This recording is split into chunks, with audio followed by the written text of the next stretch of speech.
Natapos ang ating last chapter sa Wistoria Wand and Sword, kung saan nagpadala ng sulat si Will sa lahat ng kanyang mga kaibigan. Si Wignall naman ay nagsimula ng mag-training kasama sina Philvis at Elnor, habang si Sion ay kaharap ang Fire Emperor na si Cariot. Sa palapag naman ng Thunder Faction, ay may isang napakalaking dragon ang lumabas sa harapan nila, na labis na ikinagulat ni Will Surfort at Lihana. Ngayon, atin nang simulang talakayin ang susunod na chapter ng Wistoria Wand and Sword, at ito ay ang chapter 47.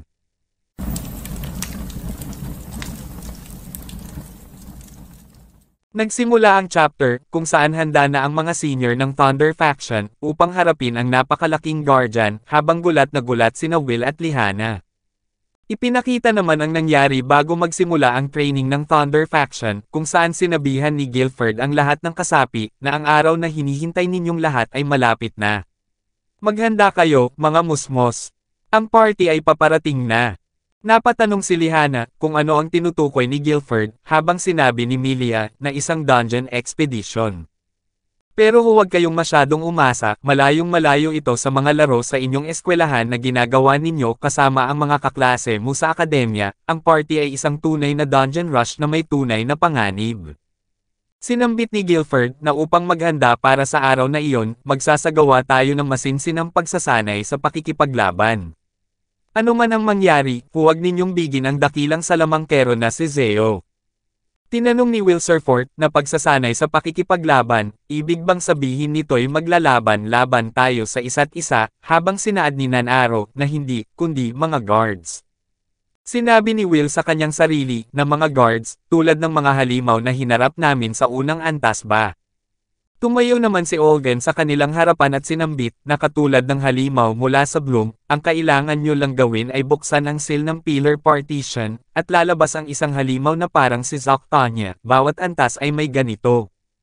Sinabi ni Lihana na ang mga base ng faction ay okupado hanggang sa ika-6 na antas, mula sa ika-7 pataas, kailangan mong talunin ang mga bantay upang makapagpatuloy, tinatawag nila ang mga antas na ito bilang domain of trials.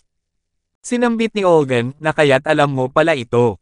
Mukhang may alam ka talaga, Owen Zaus. Sige, kung matagumpay niyong matatalo ang mga bantay sa bawat antas at makarating sa tuktok ng tore, magiging kandidato kayo para sa susunod na Magi Evander, isang ascendant, pero sa ngayon, ang kaya pa lang naming talunin ay ang mga bantay hanggang sa ika-30 antas.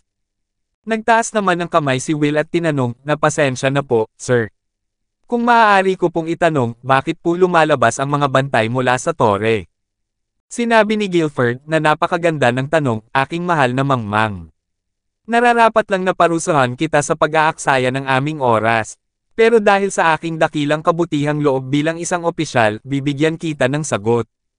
Ang mga bantay ay ang buhay na kalooban ng ating Mage Queen, si Mercedes, ang lumikha ng mismong toreng ito. Siya ang nag-ukit ng mga dakilang summon ng magic sa tore na naglalabas ng mga bantay sa bawat antas. Iyan ang sinabi sa akin. Ang mga bantay ay mga napakalakas na kalasag na nagpoprotekta sa ating Magi Evander. Sila ang mga hadlang, ang mga pader na naghahati sa bawat nag-aambisyong magtamo ng mataas na posisyon at ang tuktok ng tore. Nasagot ba ang tanong mo, gunggong na may salamin? Sumigaw si Will Surfort na sir, yes sir? Habang sinabi ni Lihana sa kanyang isipan, na kaya bahagi sila ng pamana ng Mage Queen. Pero kung ang tore ang naglalabas ng mga bantay, paano ito naiiba sa isang dungeon na naglalabas ng mga halimaw? Si Mercedes ay isang tagapagtuklas na bihasa sa bawat uri ng mahika, walang duda, pero kaya ba ng isang simpleng mage na lumikha ng ganito?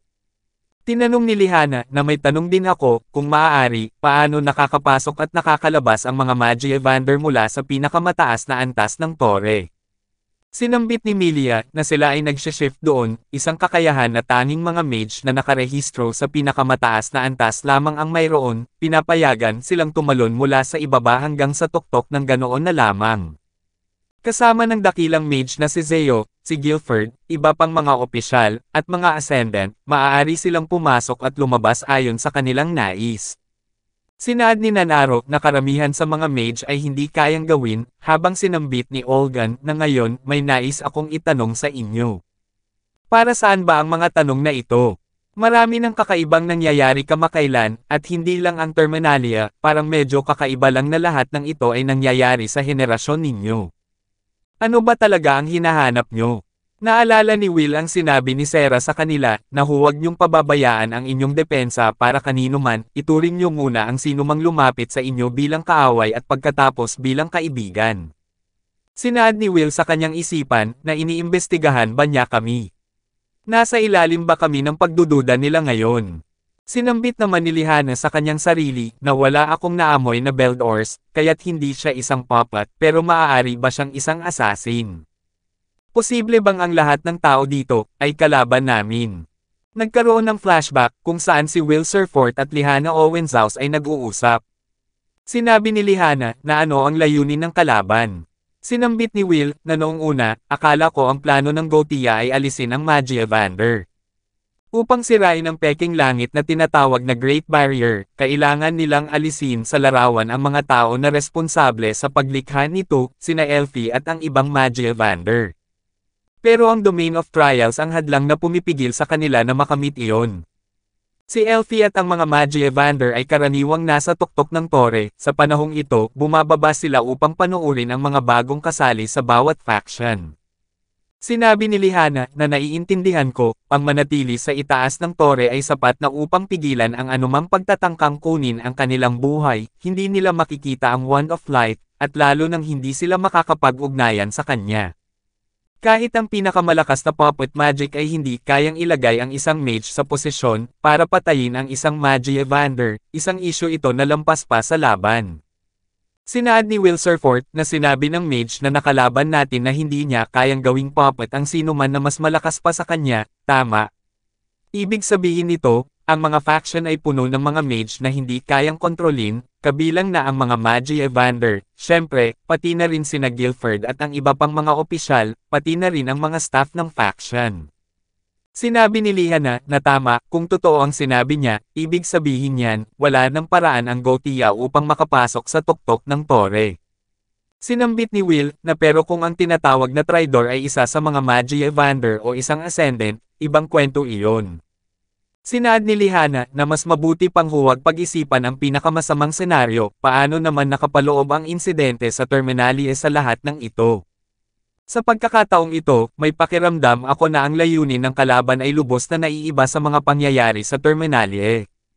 Sinabi niyang nais niyang durugan ang tore, siguro, medyo iba iyon kumpara sa pagsira sa barrier.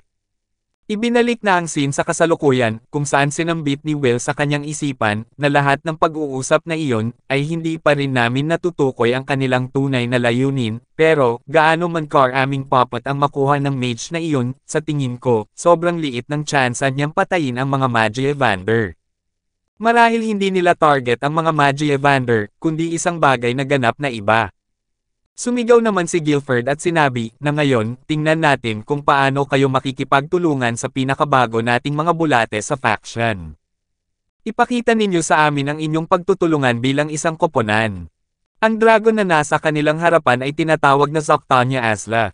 Sinabi ni Nanaro na ang bantay ng ika-4 na antas, si Zoctonia Asla, habang sinaad ni Milia, na mahirap sabihin, kaya tinatawag na lang namin itong Asla. Sina Olden, Nanaro at Milia ay nag-umpisang tumakbo upang harapin ang halimaw. May bigla namang kuryente ang kumislap, at sa isang iglap ay lumitaw si Zeo sa harapan ng ating bida. Sinabi ni Zeo, na napakabagal mo, at pagkatapos ay nagpakawala ito ng isang suntok, na tumama sa sikmuran ni Will Surfort. Si Will ay lumipad ng napakalayo, habang sinambit ni Zeo, na masyado kang tamad ngayon kaysa karaniwan. Anong nangyari sa'yo? Humingi naman ng tawad si Will habang sinaad nito sa kanyang sarili, na ang mga one-on-one na session kay Zeo ay sobrang tindi, ilang beses na kami dumaan dito at hindi ko pa rin siya matamaan kahit isang beses.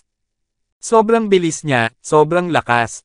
Pero tama siya, ang isip ko ay nasa ibang lugar, lumalaban ako para manatiling nakafocus. Pero hindi ko maiwasan, alam ko kasing may nagmamasid sa amin. At kung sino man sila, gumamit sila ng kakaibang hide spell, isang spell na nagbigay daan para maitago sila mula sa search spell ni Lihana, at sa pangamoy ni Kiki, isa ba silang ahente ng Gothia? Baka ba sila'y nakaalerto dahil malapit na naming matuklasan ang katotohanan tungkol sa lahat ng bagay. Kung sino man sila, ay hindi ko nararamdaman ang mga mata nila sa akin ngayon, o baka dahil sila ay natatakot kay Zeo. O baka naman dahil may mga kasabwat sila sa loob ng tore. Tama ba na hindi isama si Zeo sa mga pagsisiyasat namin? Hay nako, hindi ko na alam kung ano ang tama, saan ko ba dapat ilagay ang hangganan. Maninigas ako dito magpakailanman kung hindi ko titigilan ang pag-iisip. Bigla namang nilapitan at hinawakan ni Zeo ang mukha ni Will habang sinasabi, na ano man ang nangyayari sa utak mo na hindi tungkol sa akin at sa laban na ito, alisin mo na yan ngayon na.